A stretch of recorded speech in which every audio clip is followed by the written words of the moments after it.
හයි! අද මම හදන්නේ රසම රස ලේසියෙන් හදාගන්න පුළුවන් egg and mayonnaise sandwich එකක්. ඇත්තටම මේක මම ඉගෙන ගත්තේ අපේ අම්මිගෙන්.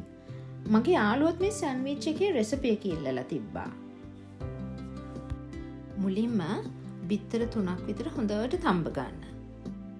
දැන් මේ බිත්තර ටික හොඳට පොඩි කරගන්න. මම මෙන්න මේ දේවල් පොඩියට කපා ගත්තා. ලුණු නම් අවශ්‍යම වෙනවා.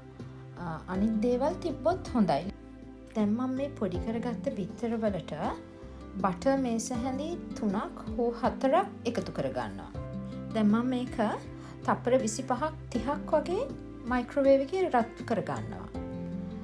බටර් එක ගොඩාක් මෙල්ට් වෙන්න දෙන්න එපා. දැන් මම බටර් ටික හොඳට මික්ස් කරගන්නවා. දැන් මම මේකට ස්ක්වීස් චීස් එකතු කරගන්නවා. උංගලන්ට පුළුවන් තියෙන ඕනම චීස් වර්ගයක් එකතු කරගන්න.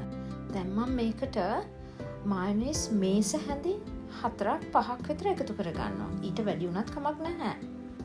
මම තව මේකට පෙරි පෙරි මේයෝ එක සිරාචා හොට් චිලි සෝස් ටිකකුත් එකතු කරගත්තා.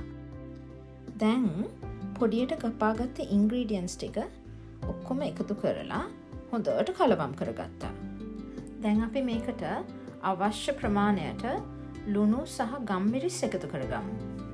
මම දැන් ටෝස්ට් කරගත්ත පාන්පෙති දෙකකට මේ විදිහට පේස්ට් එක ගාගත්තා. ඔයාලට කැමති විදිහකට පාවිච්චි කරන්න පුළුවන්. ටෝස්ට් නොකර උනත් ගන්න පුළුවන්. මේ පේස්ට් එක ඔයගලන්ට ෆ්‍රිජ් එකේ තියලා ඊළඟ දවසට උනත් පාවිච්චි කරන්න පුළුවන්. මේ එග් සෑන්ඩ්විච් එක අපි ගෙදර අය ගොඩාක් එන්ජොයි කරා. උඹලත් හදලා බලන්න.